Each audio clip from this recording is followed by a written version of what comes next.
Welcome to the Bachelor of It's About Time. On this episode, it's the 2-on-1 date between the Omega Constellation 2500 and the Omega Constellation 8500.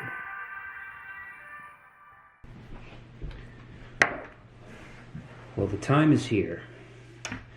As you've seen in the past few episodes, it's time for me to choose now that I've been on a 2-on-1 with both watches these past 2 weeks, and the time is for me to choose between the Omega Constellation 2500 series, as seen over in this corner, and the Omega Constellation 8500 series, which, as you can see, is in this corner.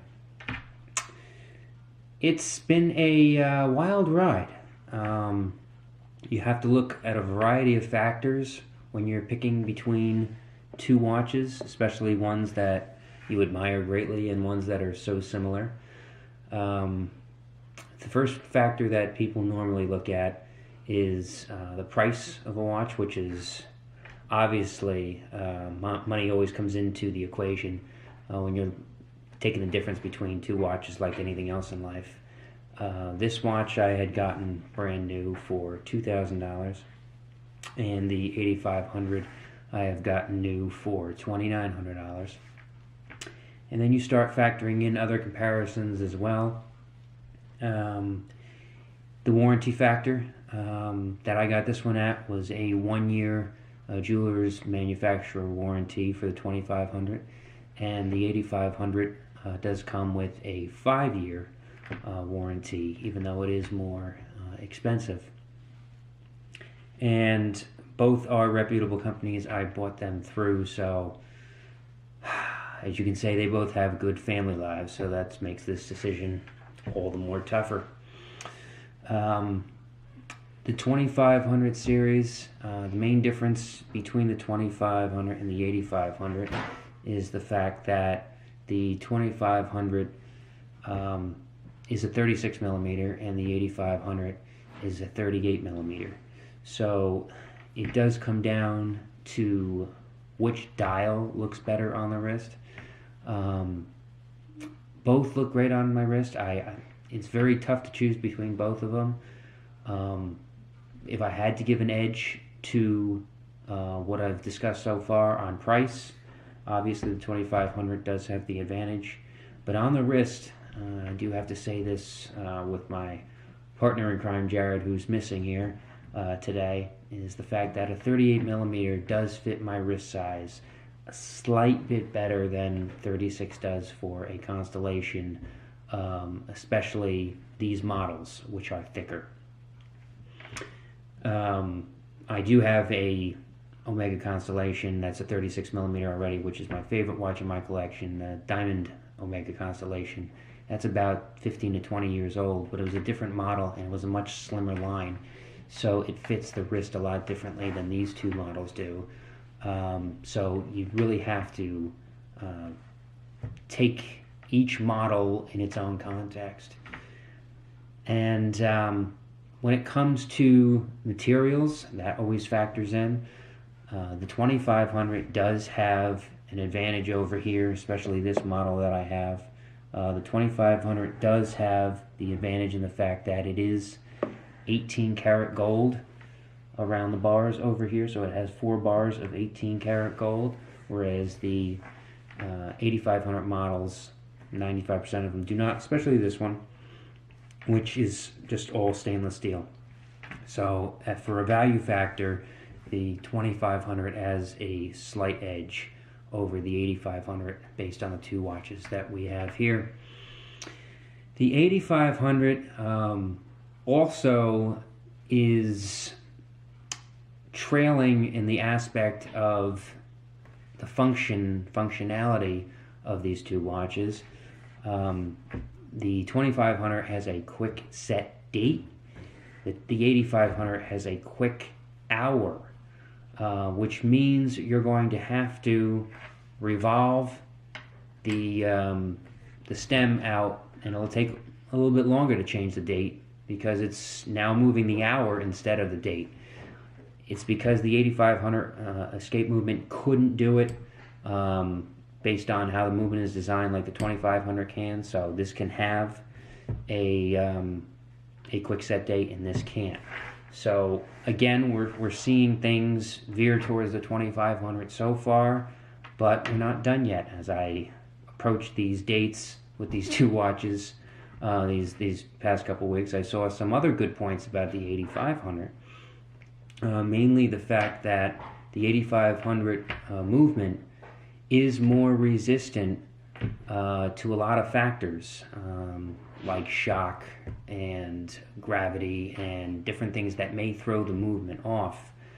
Speaking of accuracy, the 2500 started at 5 seconds fast per day when I was wearing it and drifted down to about 3 seconds fast the more I kept wearing it. The 8500 movement does have the advantage here in accuracy. Started about 2.5 seconds fast per day and has now drifted to about 1.5 seconds a day. So both movements are very accurate in their own right, and the 8500 does have an edge in terms of accuracy. And the movement is designed for better accuracy over time. Both of these movements do have to be regulated by a machine, since they are very similar models to each other. So it's not like I can open up one of them and not open up the other. They're both going to have to be, they're about the same cost to repair, so there's really no edge to either one of them. And it's really going to, it's a very close call when you get down to the intricacies of both pieces. So in terms of how it fits, let's not forget that as well. The 36 millimeter in this model particularly fits a little tight on the wrist, especially my wrist, and it's both do have full lengths and both have half lengths. So that's not something that is different in either model.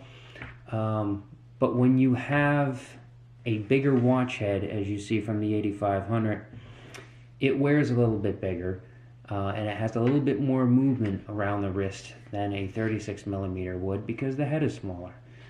So it's going to wear a little bit differently. And because each of these watches are thicker than the previous model of Constellations, you do have the fact that a smaller head has to fit you just the right way in order for it to feel right. And the 38 millimeter allows for a little more leeway in terms of the sizing, so it feels better on your wrist. And then it comes down to probably my final point, which is the dial. Both dials do have a reflective glare to them based off where the actual star is. I'll see if I can show you this. The star reflects, and we'll take this out over here so you can see. As I turn the watch, you can see when the light hits it, it hits it from the star up. Both have the same feature to it, which is really cool because Constellations, obviously, they want you to focus on the fact that constellations are in the stars. And this watch was made based on the stars. So each dial is going to have that same thing. When you reflect it off the light, it's going to come from that star on the bottom of the dial. Most dials reflect from the center of the dial. These reflect from the bottom. So it's going to come down to the actual dial, and both dials have the same features to them. The only thing that is different between the 8500 and the 2500 is the actual color. And the color of the 2500 that I have here is silver. And the silver does have, I'll show you this over here, it does have gold hands, okay? So you have the gold hands with the silver, and then, as I showed you before, the 4 bars of 18 karat gold, which is more of a two-tone look. And again, you can see the refraction of that dial when the light refracts upon it. It doesn't reflect as hard as the 8500 does, but it is there, and you can tell. The good thing about the two-tone is the fact that it gives you a different look for dress occasions. Bad thing about this particular piece that I have here is the fact that you can't really tell on a silver dial the gold marker hands. They don't radiate off the dial like the bronze dial with the silver markers. This just pops more than the 2500 does. So with that being said, and both have a lot of positives and a lot of negatives, it comes down to that time in the episode where we're going to have to make a decision. And as the music starts playing, this is the final rose of the season. Thank you very much. As my wife has just told me, this is the final rose of the evening. And it's time to give it out. I've asked a lot of people's advice. I've asked a lot of people's opinions on this. And it's time that I make a final decision on who my rose goes to between the 2-on-1. And this will decide now who goes to hometowns and gets to join my family of watches.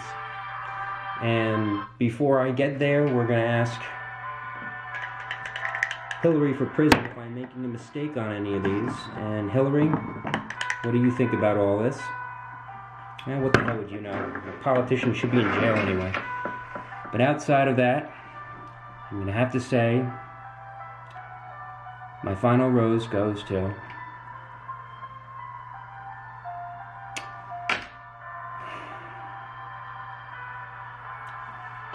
the 8500. Will you accept this rose? Oh, thank you so much. It lies in with the 8500. I'm sorry, 2500. Can I wear you out? I think I will. Thanks for joining me, everybody, and I'll see you next time on another episode of It's About Time.